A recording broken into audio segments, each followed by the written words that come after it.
பாருங்க, வெண்டைக்காய் மோர் குழம்பு வைக்க போகிறோம். ஒரு 6 வெண்டைக்காய் எடுத்து நல்லா கழுவி வாஷ் பண்ணி வதக்கி வச்சுருக்கேன். மோர் குழம்புக்கு கொஞ்சம் பச்சரிசி, கடலப்பருப்பு, தேங்காய், சீரகம், பச்சை மிளகாய் இதெல்லாம் சேர்த்து கொஞ்சம் அரைச்சி வச்சுருக்கேன். இப்போ ஸ்டார்ட் பண்ணிடலாம். ஆயில் போட்டுக்கலாங்க. ஆயில் காஞ்சிடுச்சு, கொஞ்சம் கடுகு போட்டுக்கலாம். ஒரு 2 காஞ்சி மிளகாய் போட்டுக்கலாங்க. கொஞ்சம் சீரகம் போட்டுக்கலாம். கொஞ்சம் கருவேப்பிலை போட்டுக்கலாம். கொஞ்சம் பெருங்காயத்தூள் போட்டுக்கலாம்.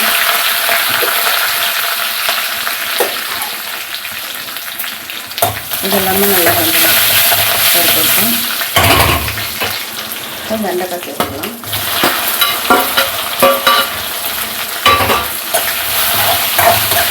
இதை இன்னும் கொஞ்சம் எண்ணெயில் வதக்கலாம். கொஞ்சம் நல்லா வதங்கட்டும்.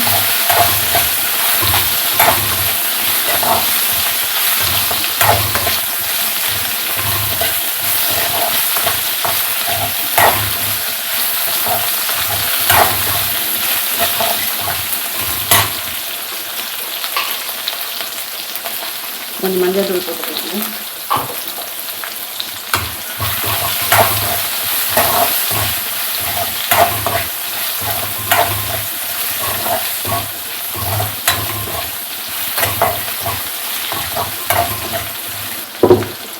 கொஞ்சம் அரைச்சி வச்சதெல்லாம் சேர்த்துக்கலாம்.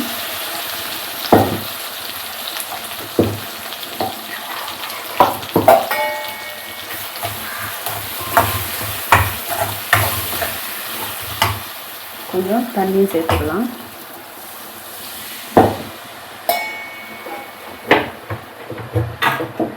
இன்னும் கொஞ்சம் தண்ணி சேர்த்துக்கலாங்க.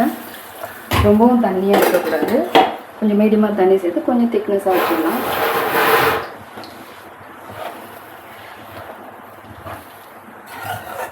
கொஞ்சம் உப்பு போட்டுக்கலாங்க. இது கொதிக்க விடக்கூடாது. பாருங்க, நான் 1/2 லிட்டர் தயிர் எடுத்துருக்கேன். இப்போ சேர்த்துக்கலாம்.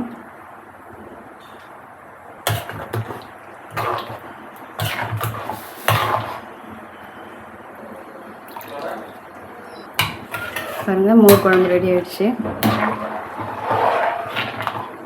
உங்களுக்கு இன்னும் கொஞ்சம் தண்ணியாக வேணாலும் தண்ணி சேர்த்துக்கோங்க.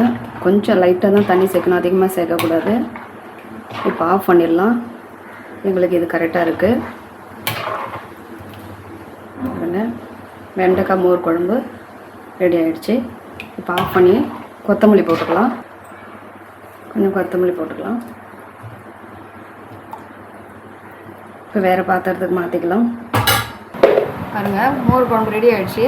உருளைக்கிழங்கு பொரியல் இது மாதிரி செஞ்சு சாப்பிட்டு பாருங்கள்.